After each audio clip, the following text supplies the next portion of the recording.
ಜೈ ಶ್ರೀಮನ್ನಾರಾಯಣ. ಶ್ರೀಮತೆ ರಾಮಾನುಜಾಯ ನಮಃ. ಭಗವತ್ ಶ್ರೀ ರಾಮಾನುಜ ಆಚಾರ್ಯರ ಪಾದಕಮಲಗಳಿಗೆ ನನ್ನ ಶಿರಸಾಷ್ಟಾಂಗ ನಮಸ್ಕಾರಗಳನ್ನು ಸಮರ್ಪಿಸುತ್ತಾ ನಿಮ್ಮೆಲ್ಲರಿಗೂ ನನ್ನ ನಮಸ್ಕಾರಗಳು. ಹೋದ ಸಂಚಿಕೆಯಲ್ಲಿ ನಾವು ಕಂಚಿಪೂರ್ಣರು ಮತ್ತು ರಾಮಾನುಜರ ಗುರು ಶಿಷ್ಯರ ಬಗ್ಗೆ ಹೇಳ್ತಾ ಇದ್ದೆ ನಾನು. ಈ ಕಂಚಿಪೂರ್ಣರು ಏನಿರ್ತಾರಲ್ಲ, ಅವರು ಶೂದ್ರರಾಗಿರ್ತಾರೆ. ನೋಡಿ ರಾಮಾನುಜರ ಒಂದು ವ್ಯಕ್ತಿತ್ವ ಎಂತಹದು ಅಂಥೇಳಿ. ಶೂದ್ರರ ಹತ್ತಿರ ಹೋಗಿ ಅವರಿಗೆ ಶಿರಸಾಷ್ಟಾಂಗ ನಮಸ್ಕಾರ ಮಾಡಿ, ಗುರು ಆಗಿರಿ, ನನ್ನನ್ನು ಶಿಷ್ಯನನ್ನಾಗಿ ಸ್ವೀಕಾರ ಮಾಡಿ ಅಂಥೇಳಿ ವಿನಯದಿಂದ ಕೇಳಿಕೊಳ್ತಾರೆ. ಇಲ್ಲಿ ಅವರಿಗೆ ಜಾತಿ ಮತ ಭೇದ ಭಾವ ಯಾವುದೇ ಇಲ್ಲ ರಾಮಾನುಜರಿಗೆ. ಅಂತಹ ವ್ಯಕ್ತಿತ್ವ ಅವರದು. ಇದಕ್ಕಾಗಿ ಕಂಚಿಪೂರ್ಣರು ಹಿಂದೇಟಾಗ್ತಾ ಇರ್ತಾರೆ. ಬ್ರಾಹ್ಮಣರಿಗೆ ನಾನು ಹೇಗೆ ವಿದ್ಯೆ ಕೊಡೋದು, ನಾನು ಶೂದ್ರನಲ್ಲ ಅಂತೇಳಿ. ಈ ಕಂಚಿಪೂರ್ಣರು ದೇವಸ್ಥಾನದಲ್ಲಿ ಸೇವೆ ಮಾಡ್ತಾ ಇರ್ತಾರೆ. ಚಾಮರ ಸೇವೆ ಅಂದರೆ ದೇವರಿಗೆ ಚಾಮರವನ್ನು ಬೀಸ್ತಾ ಇರ್ತಾರೆ. ಹೀಗಾಗಿ ಈ ರಾಮಾನುಜರಿಗೂ ಅವರಿಗೂ ಗುರು ಶಿಷ್ಯರ ಬಂಧ ಬೆಳೆಯುತ್ತೆ. ಬೆಳಗಾಗದ್ರಾಗೆ ಇಬ್ಬರು ದೇವಸ್ಥಾನದಲ್ಲಿ ಸಂಧಿಸ್ತಾ ಇರ್ತಾರೆ ಒಬ್ಬರಿಗೊಬ್ಬರು. ಅಲ್ಲೇ ಅವರ ವಿದ್ಯಾಭ್ಯಾಸ ನಡೀತಾ ಇರ್ತದೆ, ದೇವರ ಸೇವೆ ನಡೀತಾ ಇರುತ್ತೆ. ಹೀಗೆ ಇರಬೇಕಾದ್ರೆ ಈ ರಾಮಾನುಜರ ಸತಿಮಣಿ ಅಥವಾ ಹೆಂಡತಿ ಏನಿರ್ತಾರಲ್ಲ, ತಂಜಮಾಂಬ ಅಂತೇಳಿ, ಅವರು ಸ್ವಲ್ಪ ಈ ರಾಮಾನುಜರ ಹಾಗೆ ಇರೋದಿಲ್ಲ. ಅವರು ಜಾತೀಯತೆ ಇರುತ್ತೆ ಅವರಲ್ಲಿ. ನಾವು ಬ್ರಾಹ್ಮಣರು, ಶ್ರೀ ವೈಷ್ಣವರು ಅಂತಕ್ಕಂಥ ಒಂದು ಮನೋಭಾವದವರು. ಯಾರನ್ನು ಮುಟ್ಟಬಾರದು, ಮಡಿ ಆಚಾರ ವಿಚಾರ ಪೂಜೆ ಪುರಸ್ಕಾರಗಳಿರುತ್ತೆ, ಮಡಿವಂತಿಕೆ ಹೆಚ್ಚಿರುತ್ತೆ ಅವರಲ್ಲಿ.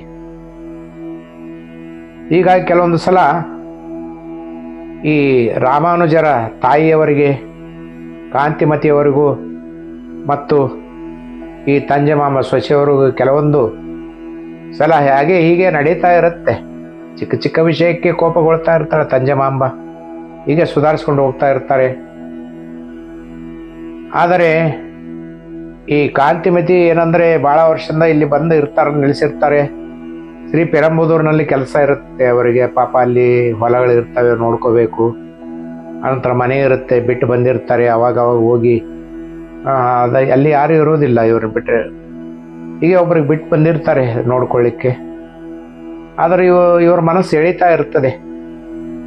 ಹೀಗಾಗಿ ಅವ್ರು ಏನು ಮಾಡ್ತಾರೆ, ಈ ಕಾಂತಿಮತಿಯವರು ಮತ್ತು ರಾಮಾನುಜರ ಇಬ್ಬರ ಸಹೋದರಿಯರೇನಿರ್ತಾರಲ್ಲ, ಅವ್ರನ್ನ ತೆಗೆದುಕೊಂಡು ಶ್ರೀ ಪೆರಂಬುದೂರಿಗೆ ಹೋಗ್ತಾರೆ. ಅವರು ಹೋಗಿ ಅಲ್ಲೇ ಇರ್ತಾರೆ. ಇವರು ರಾಮಾನುಜರು ಇಲ್ಲೇ ವಿದ್ಯಾಭ್ಯಾಸ ಮಾಡಿಕೊಂಡು ಇರ್ತಾರೆ. ಹೀಗೆ ಶ್ರೀ ಪೆರಂಬುದೂರಿಗೆ ಹೋಗೋದು ಬರೋದು ನಡೀತಾ ಇರ್ತದೆ. ಹೀಗಿರ್ಬೇಕಾದ್ರೆ ಒಂದು ದಿವಸ ರಾಮಾನುಜರಿಗೆ ಅನಿಸ್ತದೆ, ನಾನು ಗುರು ಉಚ್ಚಿಷ್ಟ ಸ್ವೀಕಾರ ಮಾಡಬೇಕು. ಗುರು ಉಚ್ಚಿಷ್ಟ ಅಂದರೆ ಈ ಗುರುಗಳು ಊಟ ಮಾಡಿ ಹೊರಟು ಹೋದ್ಮೇಲೆ ಪಾತ್ರೆಯಲ್ಲಿ ಏನು ಉಳಿದಿರುತ್ತಲ್ಲ, ಎಲ್ಲ ಆಹಾರ ಏನು ಮಾಡಿರ್ತಾರೆ, ಈ ಪ್ರಸಾದ, ಅನ್ನ ಸಾರು ಪಾಯಸ ಏನೆಲ್ಲ ಇರುತ್ತಲ್ಲ, ಆ ಗುರುಗಳು ತಿಂದು ಬಿಟ್ಟ ನಂತರ ಪಾತ್ರೆಯಲ್ಲೇ ಏನು ಉಳಿದಿರುತ್ತೆ, ಅದಕ್ಕೆ ಗುರು ಉಚ್ಚಿಷ್ಟ ಅಂತ ಹೇಳುತ್ತಾರೆ. ಗುರು ಉಚ್ಚಿಷ್ಟ ಅಂತೇಳಿ ಹೇಳ್ತಾರೆ. ಈ ರಾಮಾನುಜರಿಗೆ ಏನಂದರೆ ಗುರು ಉಚ್ಚಿಷ್ಟ ನಾನು ತಿನ್ನಬೇಕು ಅಂಥೇಳಿ ಅವರಿಗೆ ಮನದಲ್ಲಿ ಮೂಡುತ್ತೆ. ಅವಾಗ ಕಾಂತಿಮತಿಯವರಿಗೆ ಹೇಳ್ತಾರೆ, ನೋಡು ನೀನು ಈ ದಿವಸ ಎಲ್ಲ ಅಡಿಗೆ ತಯಾರಿ ಮಾಡು, ನಾನು ನನ್ನ ಗುರುಗಳಾದ ಕಂಚಿಪೂರ್ಣರನ್ನು ಊಟಕ್ಕೆ ಕರೀತೇನೆ. ಅವರು ಬಂದು ಊಟ ಮಾಡಿ ಹೋದ ಮೇಲೆ ನಾನು ಗುರು ಉಚ್ಚಿಷ್ಟ ಉಣ್ತೇನೆ, ತಿಂತೇನೆ, ಸೇವಿಸ್ತೇನೆ ಅಂತೇಳಿ ಹೇಳ್ತಾರೆ ರಾಮಾನುಜರು. ಹೀಗೆ ಮೊದಲು ಹೇಳಿರ್ತಾರೆ ಕಂಚಿಪೂರ್ಣರಿಗೆ, ಆದರೆ ಅವ್ರು ನಿರಾಕರಣೆ ಮಾಡಿರ್ತಾರೆ. ಹಾಗೂ ಹೀಗೂ ಮಾಡಿ ಅವರು ಒಪ್ಕೊಂಡಿರ್ತಾರೆ. ಒಂದು ದಿವಸ ಆಯ್ತು ಇವತ್ತೇ ಬರ್ತೇನೆ ಅಂತೇಳಿ. ಅದಕ್ಕಾಗಿ ಇವರು ತಂಜಮಾಮನಲ್ಲಿ ಹೇಳ್ತಾರೆ, ತಂಜಮಾಮಳಲ್ಲಿ ನೋಡು ತಯಾರಿಸು, ಅಡಿಗೆ ಎಲ್ಲ ಮಾಡಿಡು, ನಾನು ಬರ್ತೇನೆ ಅಂತೇಳಿ. ಸರಿ ಅಂತೇಳಿ ಇವರೆಲ್ಲ ಪೂಜೆ ಮುಗಿಸ್ಕೊಂಡು ಬರ್ತಾರೆ. ಬಂದು ನೋಡ್ತಾರೆ ಅಡಿಗೆ ಎಲ್ಲ ತಯಾರಾಗಿರ್ತದೆ. ಬಂದ ಮೇಲೆ ಪೂಜೆ ಎಲ್ಲ ಮಾಡ್ತಾರೆ.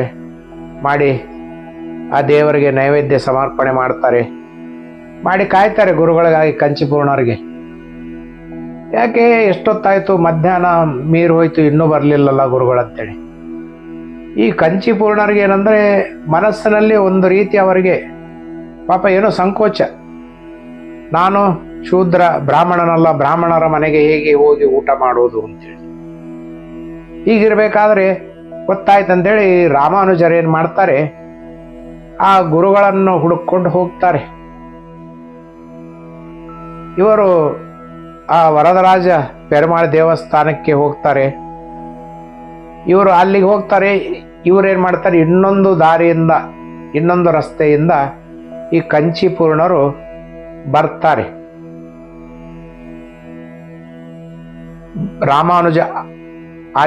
ರಾಮಾನುಜರ ಮನೆಗೆ ಬರ್ತಾರೆ ಊಟ ಮಾಡಲಿಕ್ಕೆ ಅಂತೇಳಿ. ಅಲ್ಲಿ ರಾಮಾನುಜರು ಇರೋದಿಲ್ಲ. ಇವರು ಬಂದು ಒಳಗಡೆ ಬರ್ತಾರೆ. ಈ ಕಾಂಪೌಂಡ್ ಅಥವಾ ಪ್ರಾಂಗಣ, ದೊಡ್ಡದಾದ ಮನೆ, ಹಿತ್ತಲು ಬಾಗಿಲು ಇರುತ್ತೆ, ಪ್ರಾಂಗಣ ಇರುತ್ತೆ. ಕೆಲವೊಂದು ಪೂಜೆಗಾಗಿ ತುಳಸಿಗಳು ಮತ್ತು ಹೂಗಳು ಎಲ್ಲ ಬೆಳೆಸಿರ್ತಾರೆ ಒಳಗಡೆ. ಇವ್ರು ಬರ್ತಾರೆ. ಬಂದು ಕೂಡ ತಂಜಮಾಮ ಬರ್ತಾಳೆ, ಬನ್ನಿ ಬನ್ನಿ, ನಿಮಗಾಗಿ ಕಾದು ಕಾದು ಹೋದರು, ನಿಮಗೆ ಊಟ ಮಾಡಲು ಹೇಳಿದ್ದಾರೆ, ಅವರೇನೋ ಹೊರಗಡೆ ಹೋಗಿದ್ದಾರೆ, ಏನೋ ಕೆಲಸದ ಮೇಲೆ, ಬನ್ನಿ ನೀವು ಊಟ ಮಾಡಿ, ಅವ್ರು ಬರೋವರೆಗೂ ಯಾಕೆ ಕಾಯ್ತೀರಾ ಅಂತೇಳಿ. ಇವರಿಗೆ ಗೊತ್ತು ತಂಜಮಾಂಬ ಏನಂದ್ರೆ ಈ ಕಂಚಿಪೂರ್ಣರು ಶೂದ್ರರು, ಇವರಿಗೆ ಆದಷ್ಟು ಬೇಗ ನಾನು ಊಟ ಹಾಕಿ ಕಳಿಸಬೇಕು, ಇಲ್ಲಾಂದ್ರೆ ನಮ್ಮ ಪತಿದೇವರು ರಾಮಾನುಜರು ಬಂದರೆ ಮತ್ತೆ ಅದು ಬೇರೆನೇ ಆಗುತ್ತೆ ಅಂತೇಳಿ. ಹೀಗಾಗಿ ಇವ್ರು ಏನು ಮಾಡ್ತಾರೆ, ಬನ್ನಿ ಬನ್ನಿ ಅಂತೇಳಿ ಅಲ್ಲೇ ಹೊರಗಡೆ ಯಾರಾದರೂ ಹೊರಗಿನವ್ರು ಬಂದಾಗ ಒಂದು ಮಡಿಕೆ ಅಥವಾ ಗಡಿಗೆ ಅಂತ ಏನಿರ್ತೀವಲ್ಲ, ಈ ಮಣ್ಣಿನ ಗಡಿಗೆಯಲ್ಲಿ ನೀರಿಟ್ಟಿರ್ತಾರೆ. ಅದೊಂದು ಮಣ್ಣಿನ ಪಾತ್ರೆ ಇರುತ್ತೆ, ಮಡಿಕೆ ಕುಡಿಕೆ ಸಣ್ಣದು. ಹೇಳ್ತಾರೆ ಅಲ್ಲೇ ನೀರು ಇದೆ ತೊಳ್ಕೊಳ್ಳಿ ಅಂತೇಳಿ. ಅವರಿಗೆ ಒಂಥರ ಸಂಕೋಚ ಆಗುತ್ತೆ. ಸರಿ ಬಿಡು, ಏನೋ ಇರೋದು ಸಹಜ, ತಂಜಮಾಮ ಹೇಗಿರ್ತಾಳೆ ಅಂತೇಳಿ ಇವ್ರಿಗೂ ಸ್ವಲ್ಪ ಗೊತ್ತಿರುತ್ತೆ. ಅವರೆಲ್ಲ ಮಡಿ ಮಾಡ್ತಾರೆ. ರಾಮಾನುಜರ ಸತಿ ಈ ತಂಜಮಾಂಬ ಅವರು ಮಡಿ ಬಹಳ ಆಚಾರ ವಿಚಾರವಂತರು ಅಂತೇಳಿ ಇವ್ರೇನು ಮಾಡ್ತಾರೆ, ಸರಿ ಅಂತೇಳಿ ಆ ಪಾತ್ರೆಯಲ್ಲೇ, ಹೊರಗೆ ಇರ್ತಕ್ಕಂಥ ಪಾತ್ರೆಯಲ್ಲೇ ಬೇಗ ಬೇಗ ಕೈಕಾಲು ತೊಳ್ಕೊತಾರೆ. ತೊಳ್ಕೊಂಡು ಊಟಕ್ಕೆ ರೆಡಿ ಆಗ್ತಾರೆ. ಈ ತಂಜಮಾಂಬ ಏನು ಮಾಡ್ತಾರಂದ್ರೆ ಒಳಗಡೆ ಹೋಗಿ ಬೇಗ ಬೇಗ ತಂದು ಹೊರಗಡೆನೆ ಒಂದು ಕಟ್ಟೆ ಇರುತ್ತೆ, ಈ ಜಗಲಿ ಅಂತೇನು ಹೇಳ್ತಾರಲ್ಲ, ಆಗೆಲ್ಲ ಹಳೆ ಮನೆಗಳಲ್ಲೆಲ್ಲ ಎರಡು ಬದಿಯಲ್ಲಿ ಆ ಕಡೆ ಈ ಕಡೆ ಜಗಲಿ ಅಥವಾ ಕಟ್ಟೆಗಳೇನು ಇರ್ತಾವೆ, ಕಟ್ಟೆ ಮೇಲೇನೋ ಹೊರಗಡೆನೆ ಕೂಡಿಸ್ತಾಳೆ. ಕೂಡಿಸಿ ಬೇಗ ಬೇಗ ಊಟಕ್ಕೆ ಹಾಕ್ತಾಳೆ. ಯಾಕಂದ್ರೆ ರಾಮಾನುಜರು ಬರ್ತಾರೆ ಅಂತಕ್ಕಂಥ ಭಯದಿಂದ ಬಂದರೆ ಮತ್ತೆ ತೊಂದರೆ ಆಗುತ್ತೆ ಅಂತೇಳಿ ಅವಳಲ್ಲಿ ಭಾವನೆ, ತಂಜಮಾಂಬಳಲ್ಲಿ. ಹೀಗಾಗಿ ಅವರಿಗೆ ಅಲ್ಲೇ ಊಟಕ್ಕೆ ಕೊಟ್ಟು ಹೊರಗಡೆನೆ ಕೂಡಿಸಿ ಊಟ ಮಾಡಿಸ್ತಾಳೆ. ಅವರು ಸಹ ಬೇಗ ಬೇಗ ಊಟ ಮಾಡ್ತಾರೆ. ಮತ್ತೆ ರಾಮಾನುಜರು ಬಂದರೆ ತೊಂದರೆ ಆಗುತ್ತೆ, ಮತ್ತೆ ಅವರು ಬಿಡೋದಿಲ್ಲ. ಹೀಗೆಲ್ಲ ಅವ್ರಿಗೂ ಬೇಗ, ಅವ್ರದ್ದು ನೋಡಿ ಮನಸ್ಥಿತಿ ಪಾಪ, ಯಾಕೆ ತೊಂದರೆ ಕೊಡೋದು ಒಬ್ಬರಿಗೆ ಅಂತೇಳಿ. ಸರಿ ಅಂತೇಳಿ ಬೇಗ ಊಟ ಮಾಡಿ ಹೊರಟು ಹೋಗ್ತಾರೆ. ಹೊರಟು ಹೋದ್ಮೇಲೆ ತಂಜಮಾಂಬರು ಏನು ಮಾಡ್ತಾರೆ, ಅವ್ರು ಹೇಳ್ತಾರೆ ಆ ಎಲೆಯನ್ನು ನೀನೇ ಎಸಿ ಅಂತೇಳಿ. ನೋಡಿ ಹೇಗಿದೆ, ಅವರು ಪಾಪ ಗುರುಗಳವರು, ಕಂಚಿಪೂರ್ಣರು, ಒಂದು ರೀತಿ ಜ್ಞಾನಿಗಳು. ದೇವರನ್ನ ಅವರು ತಮ್ಮ ಮನಸ್ಸಿನಲ್ಲಿ ಇಟ್ಕೊಂಡವರು, ದೇವರ ಹತ್ತಿರ ಇರೋರು, ದೇವರ ಜೊತೆ ಸಂಭಾಷಣೆ ಬೆಳೆಸ್ತಕ್ಕಂಥ ಜ್ಞಾನಿಗಳವರು, ಅಷ್ಟೊಂದು ಮಹಾಭಕ್ತರು, ವರದರಾಜರ ಮಹಾಭಕ್ತರಿರ್ತಾರೆ. ಅವರಿಗೆ ಹೇಳ್ತಾಳೆ, ಸರಿ ಆಯ್ತಲ್ಲ, ಈ ಎಲೆಯನ್ನು ತೆಗೆದುಕೊಂಡೋಗಿ ನೀವೇ ಎಷ್ಟು ಕೈ ತಗೊಂಡು ಹೋಗ್ಬಿಡಿ. ಪಾಪ ಅವ್ರು ಏನು ಮಾಡ್ತಾರೆ, ಪಾಪ ಬೇಗ ಬೇಗ ಆ ಎಲೆ ಮುದರ್ತಾರೆ. ಆ ಬಾಳೆ ಎಲೆಯಲ್ಲಿ ಊಟಕ್ಕಾಗಿರ್ತಾರೆ ತೆಗೆದು ಹೊರಗೆ ಹೋಗಿ ಅಲ್ಲೇ ಹಾಕಿ ಕೈ ತೊಳ್ಕೊಂಡು ಹೊರಗೆ ಬೇಗ ಹೋಗಿಬಿಡ್ತಾರೆ. ಇವರು ಹೊರಗೆ ಹೋದ್ಮೇಲೆ ರಾಮಾನುಜರು ಬರ್ತಾರೆ ಮನೆಗೆ. ಬಂದಾಗ ಈ ತಂಜೆಮಾಂಬ ಏನು ಮಾಡಿರ್ತಾರಂದ್ರೆ, ಆ ಉಳಿದಿರ್ತಕ್ಕಂಥ ಆಹಾರ ಏನಿರುತ್ತಲ್ಲ, ಆ ಎಲ್ಲ ಅಡಿಗೆಯನ್ನ ಹೊರಗಡೆ ಚೆಲ್ಲಿ ಸ್ನಾನ ಮಾಡಿ ಮತ್ತೆ ಮಡಿಯಿಂದ ಅಡಿಗೆ ಮಾಡ್ತಾ ಇರ್ತಾರೆ. ಆವಾಗ ರಾಮಾನುಜರು ಬರ್ತಾರೆ. ಬಂದು ಕೇಳ್ತಾರೆ, ಏನು ತಂಜೆಮಾಂಬ, ಇನ್ನೂ ಅಡಿಗೆ ಆಗಿಲ್ವಾ? ಅವಾಗೇ ಮಾಡಿದ್ದೇನಂತ ಹೇಳಿದೆಯಲ್ಲ ನೀನು, ನಾನು ಆಗಲೇ ನೈವೇದ್ಯ ಮಾಡಿ ಹೋಗಿದ್ದೇನೆ, ಮತ್ತೆ ಯಾಕೆ ಅಂತೇಳಿ ಕೇಳ್ತಾರೆ. ಅವಾಗಂತಾರ, ಇಲ್ಲ ಇಲ್ಲ, ಕಂಚಿಪೂರ್ಣರು ನಿಮ್ಮ ಗುರುಗಳು ಬಂದಿದ್ರು, ಊಟಕ್ಕೆ ಹಾಕಿದೆ, ಅವರು ಶೂದ್ರರಲ್ಲ, ನಾವು ಶ್ರೀ ವೈಷ್ಣವರು ಬ್ರಾಹ್ಮಣರು, ಹೀಗಾಗಿ ಉಳಿದಿದ್ದನ್ನೆಲ್ಲ ನಾನು ಹೊರಗೆ ಚೆಲ್ಲಿದ್ದೇನೆ, ಮತ್ತೆ ಹೊಸದಾಗಿ ಅಡಿಗೆ ಮಾಡುತ್ತಿದ್ದೇನೆ, ನೀವು ಕೂತ್ಕೊಳ್ಳಿ, ಸ್ವಲ್ಪ ಹೊತ್ತಿನಲ್ಲೇ ನಾನು ಅಡಿಗೆ ಮಾಡಿ ಮುಗಿಸ್ತೇನೆ, ಊಟ ಮಾಡುವರಂತೆ ಅಂತ ಹೇಳಿದಾಗ ಅವ್ರಿಗೆ ಬೇಜಾರಾಗತ್ತೆ. ನೋಡಿ ಎಂಥ ಪರಿಸ್ಥಿತಿ, ಪಾಪ ಬೇಜಾರಾಗತ್ತೆ. ಬೇಜಾರಾಗಂತಾರಲ್ಲ, ಎಂಥ ನೀನು ಹೆಣ್ಣು ಹೆಂಗಸು, ಅವರು ಗುರುಗಳ ಉಚ್ಚಿಷ್ಟ ತಿನ್ಬೇಕಂತೇಳಿ ನನ್ನ ಮನಸ್ಸಿಗಿತ್ತು, ನಾನು ಹೇಳಿ ಹೋಗಿದ್ದೆ, ಆ ಉಚ್ಚಿಷ್ಟವನ್ನು ನೀನು ಉಳಿಸಿಲ್ಲ, ಎಲ್ಲವನ್ನು ಚೆಲ್ಲಿ ಹಾಕಿದೆಯಲ್ಲ, ಈ ರೀತಿ ನೀನು ಮಾಡಬಾರ್ದಾಗಿತ್ತು. ಅವರು ಏನಾದರೂ ಯಾರಾದರೂ ಆಗಲಿ, ಅವರು ನನ್ನ ಗುರುಗಳು, ನನಗೆ ಶಿಕ್ಷಣ ಕೊಡ್ತಕ್ಕಂಥವ್ರು, ನನಗೆ ಕಲಿಸ್ತಕ್ಕಂಥ ಗುರುಗಳು, ವಿದ್ಯೆಗಳನ್ನು, ವೇದಗಳನ್ನು, ವಿದ್ಯೆಯನ್ನು ಹೇಳ್ತಕ್ಕಂಥ ಗುರುಗಳು, ಆ ಗುರುಗಳಿಗೆ ಅವಮಾನ ಮಾಡಿದೆಯಲ್ಲ ಅಂತೇಳಿ ಬೇಜಾರು ಮಾಡ್ಕೊಳ್ತಾರೆ ಪಾಪ. ನೋಡಿ, ಗುರು ಶಿಷ್ಯರ ಅನುಬಂಧ ಹೇಗಿರುತ್ತಂದ್ರೆ,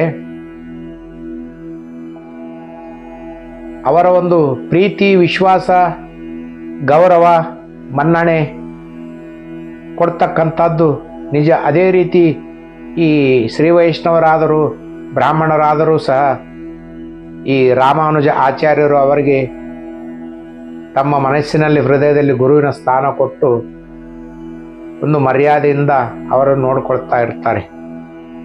ಆದರೆ ತಂಜೆಮಾಂಬಳು, ಆ ಸತಿಮಣಿ ರಾಮಾನುಜರ ಸತಿದೇವಿ, ಅವರ ಮನಸ್ಸಿನ ಪರಿಸ್ಥಿತಿಯೇ ಬೇರೆ. ಹೀಗೆ ಒಂದೂರಲ್ಲಿ ಬ್ರಾಹ್ಮಣರ ದಂಪತಿಗಳಿರ್ತಾರೆ. ಅದು ಒಂದು ಚಿಕ್ಕ ಗ್ರಾಮ, ಪುಟ್ಟ ಹಳ್ಳಿ.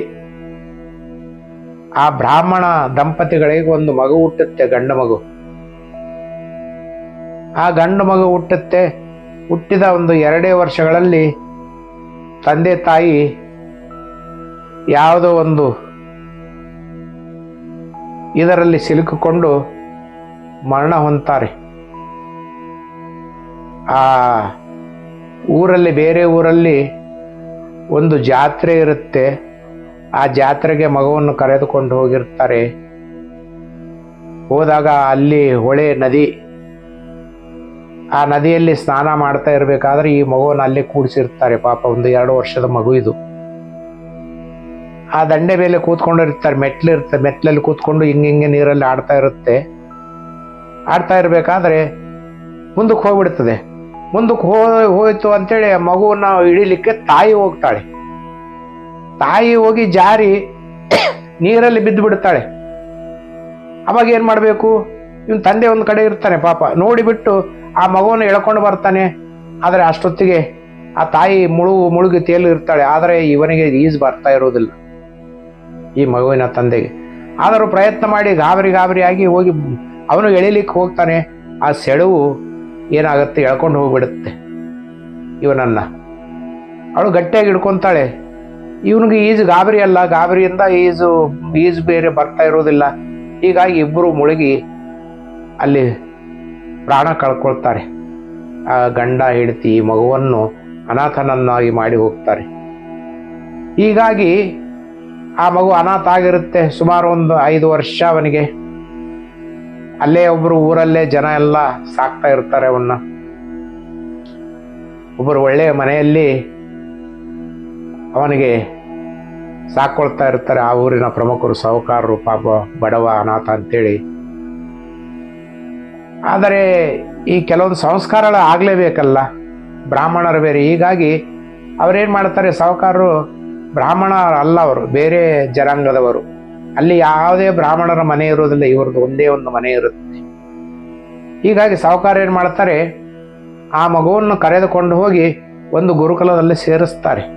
ಹೇಳ್ತಾರೆ, ನೋಡಿ ಗುರುಗಳೇ, ಇವನೊಬ್ಬ ಅನಾಥ, ನಮ್ಮ ಊರಲ್ಲಿ ಹೀಗಾಯಿತು, ಈ ತಂದೆ ತಾಯಿಯನ್ನು ಕಳೆದುಕೊಂಡಿರ್ತಕ್ಕಂಥ ಮಗು ಇದು, ಇವನನ್ನು ಚೆನ್ನಾಗಿ ನೋಡಿಕೊಳ್ಳಿ, ಏನಾದರೂ ಇದ್ದರೆ ಹೇಳಿ ವ್ಯವಸ್ಥೆ ಮಾಡ್ತೀವಿ ನಾವು ಊರಿನ ಜನ ಎಲ್ಲ ಅಂತೇಳಿ. ಹೀಗಾಗಿ ಆ ಮಗುವನ್ನ ಆ ಗುರುಕುಲದಲ್ಲಿ ಗುರುಗಳಿಗೆ ಒಪ್ಪಿಸಿ ಹೋಗ್ತಾರೆ. ಇವನು ಪಾಪ 5 ವರ್ಷ ಅಲ್ಲೇ ಇರ್ತಾನಲ್ಲ, ಇವನಿಗೆ ಯಾವುದೇ ಸಂಸ್ಕಾರ ಇರೋದಿಲ್ಲ. ಆ 2 ವರ್ಷದವರೆಗೆ ಏನು ಸಂಸ್ಕಾರ ಆಗಿರುತ್ತೆ, ಅವ್ರ ತಂದೆ ತಾಯಿ ಏನು ಕಲಿಸಿರ್ತಾರೆ ಅಷ್ಟೇ, ಚಿಕ್ಕ ಮಗುವಲ್ಲ. ಅವನ ಈ ಭಾಷೆ ಮತ್ತು ಅವನ ಜೀವನ ಶೈಲಿ ಎಲ್ಲ ಬೇರೆನೇ ಇರುತ್ತೆ. ಬೇರೆ ಜನಾಂಗದಲ್ಲಿ ಬೆಳೆದಿರ್ತಕ್ಕಂಥ ಮಗು ಅದು. ಹೀಗಾಗಿ ಅವನಿಗೆ ಸ್ವಲ್ಪ ಕಷ್ಟ ಆಗುತ್ತೆ. ಗುರು ಅಂದ್ರೇನು, ಶ್ಲೋಕಗಳಂದ್ರೇನು, ಹೀಗೆ ಅವನಿಗೆಲ್ಲ ಉಪನಯನ ಎಲ್ಲ ಮಾಡ್ತಾರೆ. ಎಲ್ಲ ಸಂಸ್ಕಾರ ಕೊಟ್ಟು ತಯಾರಿ ಮಾಡಿ ಅವನನ್ನು ಶಿಷ್ಯನನ್ನಾಗಿ ಸ್ವೀಕಾರ ಮಾಡಿಕೊಂಡು ಅಲ್ಲೇ ಆ ಗುರುಕುಲದಲ್ಲಿ ಇರ್ತಾನೆ. ಅವನು ವಿದ್ಯಾಭ್ಯಾಸ ಮಾಡಿಕೊಂಡು. ಆದರೆ ಅವನಿಗೇನಂದರೆ ವಿದ್ಯೆ ಹತ್ತೋದಿಲ್ಲ. ಎಷ್ಟೇ ಕಷ್ಟಪಡ್ತಾನೆ ಆಗೋದಿಲ್ಲ ಅವನಿಗೆ. ಪಾಪ ಹಗಲು ರಾತ್ರಿ ಕಷ್ಟಪಡ್ತಾನೆ, ಶ್ಲೋಕಗಳು ಹೇಳಕ್ಕೆ ಪ್ರಯತ್ನ ಮಾಡ್ತಾನೆ, ನಾಳೆಗೆ ಒಳ್ಳೋದಿಲ್ಲ ಅವನಿಗೆ. ಹೀಗಾಗಿ ಗುರುಗಳು ಎಷ್ಟೇ ಪ್ರಯತ್ನ ಪಡ್ತಾರೆ ಆದರೂ ಅವನಿಗೆ ವಿದ್ಯೆ ಹತ್ತೋದಿಲ್ಲ. ಹೇಳ್ತಾರೆ, ನಿನಗೆ ಸರಸ್ವತಿ ಒಲಿಯೋದಿಲ್ಲ ಮಗ, ನಿನ್ನಲ್ಲಿ ಸರಸ್ವತಿಯ ಆಶೀರ್ವಾದ ಇಲ್ಲ, ಆ ಸರಸ್ವತಿಯ ಕೃಪಾ ಕಟಾಕ್ಷ ಇಲ್ಲ, ಅದಕ್ಕಾಗಿ ನೀನು ಎಷ್ಟೇ ಕಷ್ಟಪಟ್ಟರೂ ವಿದ್ಯೆ ನಿನಗೆ ಹತ್ತಾ ಇಲ್ಲ ಅಂತೇಳಿ. ಆವಾಗ ಅವನಿಗೆ ಸುಮಾರು ಒಂದು 10-12 ವರ್ಷ ಆಗಿರುತ್ತೆ. ಸತತವಾಗಿ 6-7 ವರ್ಷ ಅವನು ಪ್ರಯತ್ನ ಪಡ್ತಾನೆ ಇರ್ತಾನೆ. ಆದರೆ ಎಲ್ಲ ಮಕ್ಕಳು ಮುಂದೆ ಹೋಗ್ತಾ ಇರ್ತಾರೆ, ಇವನು ಹಿಂದೆ ಉಳಿತಾ ಇರ್ತಾನೆ. ಹೀಗಾಗಿ ಅವು ಗುರುಗಳು ಏನು ಮಾಡ್ತಾರೆ, ಪಾಪ ಅನಾಥ ಅಲ್ಲ, ಎಲ್ಲಿ ಕಳಿಸ್ಬೇಕು ಅವನ್ನ. ಹೀಗಾಗಿ ಅವ್ರೇನಂತಾರೆ, ನೋಡಪ್ಪ ನಿನಗೆ ವಿದ್ಯೆ ಹತ್ತೋದಿಲ್ಲ, ಒಂದು ಕೆಲಸ ಮಾಡು, ನೀನು ಯಾದವನಾಗು. ಅಂದರೆ ಆ ಗುರುಕುಲದಲ್ಲಿ ಆಕಳುಗಳು ಇರ್ತವೆ, ಆ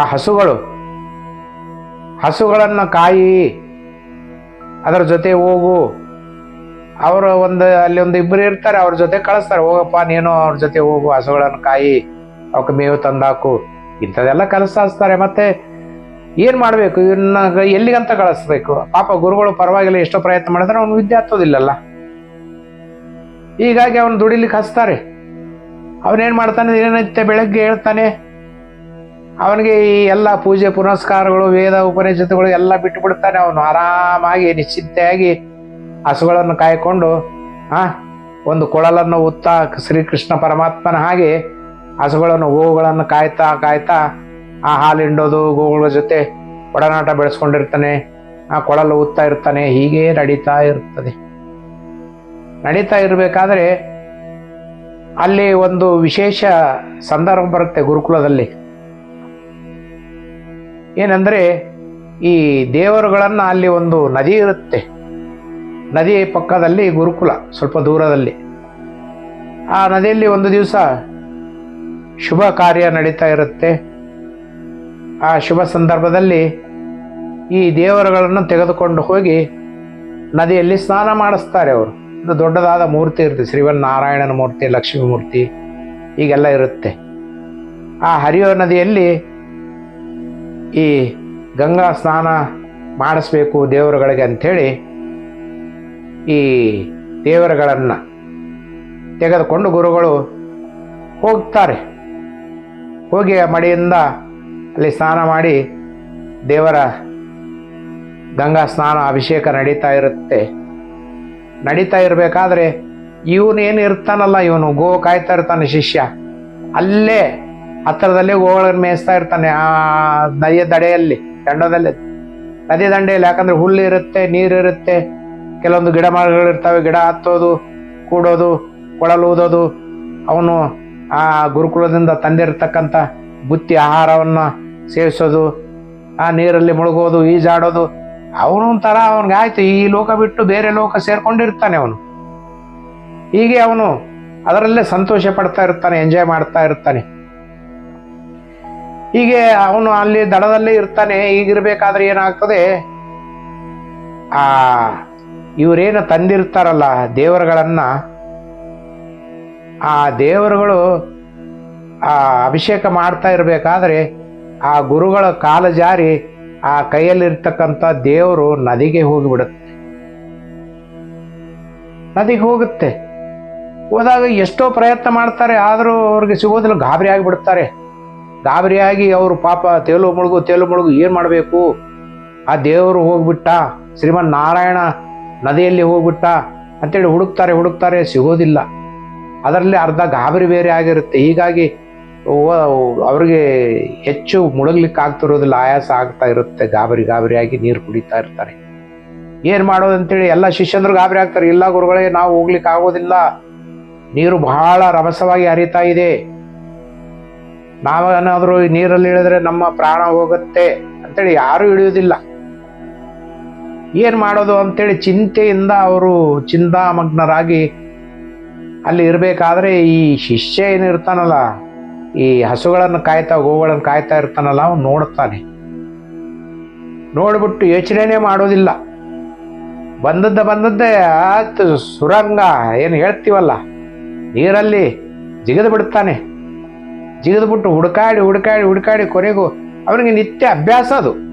ನೀರಲ್ಲಿ ಮುಳುಗೋದು, ಹೋಗೋದು, ತೇಲೋದು, ಅಡಿಗೆ ಹೋಗೋದು, ದಡ ಸೇರೋದು, ಮುಟ್ಟಿ ಬರೋದು ಅಡಿಯನ್ನು. ಹೀಗೆ ಹುಡುಕಿ ಕೊನೆಗೆ ಆ ಶ್ರೀಮನ್ನಾರಾಯಣನ ವಿಗ್ರಹ ಮೇಲಕ್ಕೆ ತಂದು ಕೊಡ್ತಾನೆ. ತಂದು ಕೊಟ್ಟಾಗ ಗುರುಗಳು ಅಂತಾರೆ, ಅಪ್ಪ ಶಿಷ್ಯ, ನಿನ್ನನ್ನು ಶಿಷ್ಯನನ್ನಾಗಿ ಪಡೆದಿದ್ದಕ್ಕೆ ಬಹಳ ಸಾರ್ಥಕವಾಯಿತು ಮಗು. ನೋಡಪ್ಪ, ಎಷ್ಟೋ ವೇದಗಳನ್ನು ಕಲಿತರು, ಶ್ಲೋಕಗಳನ್ನು ಕಲಿತರು.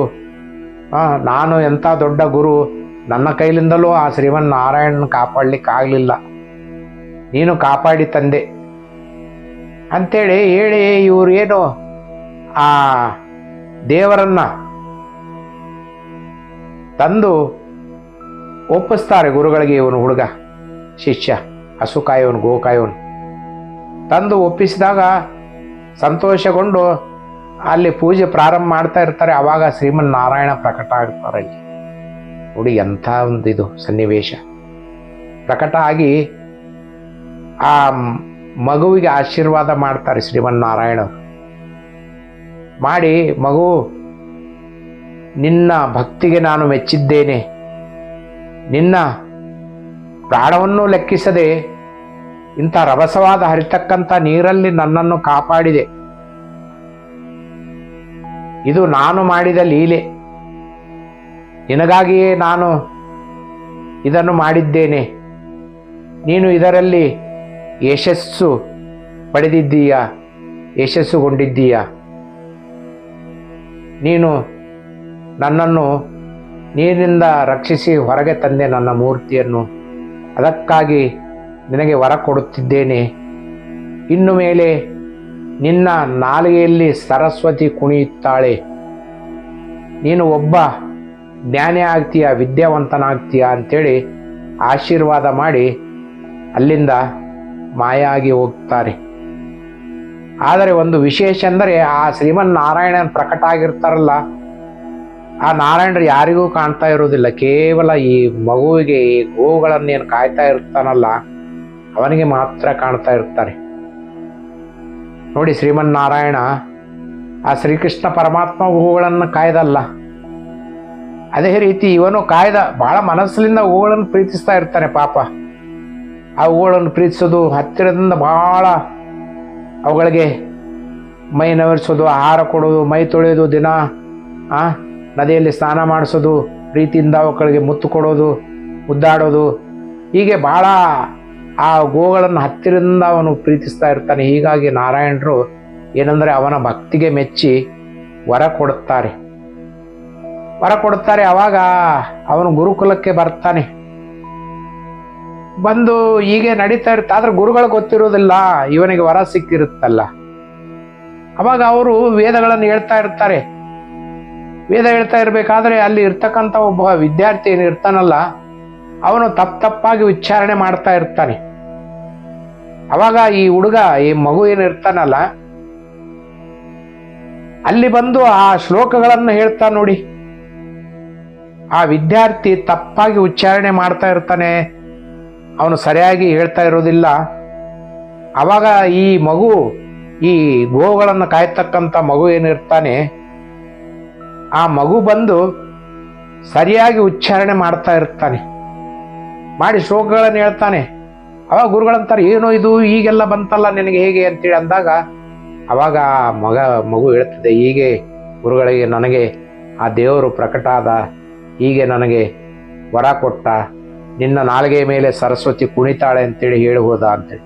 ಹೌದಾ, ಮತ್ತೆ ನಮಗೇನಪ್ಪ ಕಾಣಲೇ ಇಲ್ಲಲ್ಲೋ, ಎಂಥ ಪುಣ್ಯಾತ್ಮನು ನೀನು, ನಮಗೆ ಕಾಣದಂಥ ಆ ನಾರಾಯಣ ನಿನಗೆ ಕಂಡಿದ್ದಾನಲ್ಲ, ನೀನು ಪುಣ್ಯವಂತಪ್ಪ. ಆಯಿತು, ಇಂದಿನಿಂದ ನೀವು ಗೋಗಳನ್ನು ಕಾಯ್ಲಿಕ್ಕೆ ಹೋಗಬೇಡ, ನಿನಗೆ ನಾನು ಪಾಠ ಹೇಳಿಕೊಡ್ತೇನೆ ಅಂತೇಳಿ ಹೇಳಿದಾಗ ಸಂತೋಷದಿಂದ ಆ ಮಗು ಪಾಠಗಳನ್ನು ಕಲಿತಾನೆ.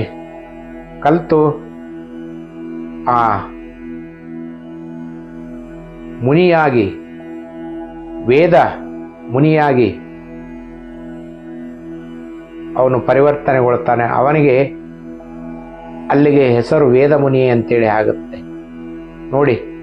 ವೇದ ಉಪನಿಷತ್ತುಗಳನ್ನು ವೇದಾಭ್ಯಾಸ ಮಾಡಿ ಆ ಗುರುಗಳನ್ನೇ ಮೀರಿಸುವಂಥ ಶಿಷ್ಯನಾಗಿ ಮುಂದೆ ಆ ಮಠಕ್ಕೆ ಅಥವಾ ಆ ಒಂದು ಗುರುಕುಲಕ್ಕೆ ಇವನು ಮುಂದೆ ಮಠಾಧೀಶನಾಗಿ ಗುರುವಾಗಿ ಪರಿವರ್ತನೆಗೊಳ್ತಾನೆ. ಅದಕ್ಕೆ ಈ ಗುರು ಶಿಷ್ಯರ ಬಂಧ ಏನಿರುತ್ತಲ್ಲ ಹೀಗೆ ಅಂತೇಳಿ. ಇದೇ ರೀತಿ ಈ ಕಂಚಿಪೂರ್ಣರು ಬಂದು ಹೋದ ಮೇಲೆ ಈ ತಂಜಮಾಂಬ ಏನು ಇರ್ತಾರಲ್ಲ, ರಾಮಾನುಜರ ಹೆಂಡತಿ, ಅಡುಗೆಯನ್ನು ಮಾಡ್ತಾ ಇರ್ತಾರೆ. ಆದರೆ ರಾಮಾನುಜರಿಗೆ ಬಹಳ ಬೇಜಾರಾಗತ್ತೆ, ಬೇರೆ ದಾರಿ ಇಲ್ಲ ಏನು ಮಾಡೋದಂತೇಳಿ ಪಾಪ ಆ ಗುರು ಉಚ್ಚಿಷ್ಟ ತಿನ್ಲಿಕ್ಕಾಗಲಿಲ್ಲ ಅಂತೇಳಿ ಬೇಜಾರು ಮಾಡಿಕೊಂಡು ಊಟ ಮಾಡಿ ಪ್ರಸಾದ ಸ್ವೀಕಾರ ಮಾಡಿ ಸೀದಾ ಆ ಕಂಚಿಪೂರ್ಣರ ಹತ್ರ ಹೋಗ್ತಾರೆ. ಕಂಚಿಪೂರ್ಣರ ಹತ್ರ ಹೋಗಿ ಸಾಷ್ಟಾಂಗ ನಮಸ್ಕಾರ ಮಾಡಿ ಕ್ಷಮೆ ಯಾಚಿಸ್ತಾರೆ. ಗುರುವರ್ಯರೇ, ನನ್ನಿಂದ ಮತ್ತು ನನ್ನ ಧರ್ಮಪತ್ನಿಯಿಂದ ತಪ್ಪಾಗಿದೆ, ದಯವಿಟ್ಟು ಕ್ಷಮಿಸಿ. ನನ್ನ ಅಥವಾ ನಮ್ಮಿಬ್ಬರ ಈ ಸತಿಪತಿಯರ ಒಂದು ತಪ್ಪನ್ನು ಮನ್ನಿಸಿ ಅಂತೇಳಿ ಕ್ಷಮೆ ಯಾಚಿಸ್ತಾರೆ ನೋಡಿ, ಕ್ಷಮಿಸಿ ಅಂತೇಳಿ. ಅವಾಗ ಕಂಚಿಪೂರ್ಣರಂತಾರೆ, ನಿಂದೇನೂ ತಪ್ಪಿಲ್ಲ, ಏನೂ ಆಗಿಲ್ಲ, ನನಗೇನು ಬೇಜಾರಾಗಿಲ್ಲ, ನಾನು ಬಂದು ಊಟ ಮಾಡಿ ಬಂದಿದ್ದೇನಲ್ಲ ನೀನು ಹೇಳಿದಂತೆ.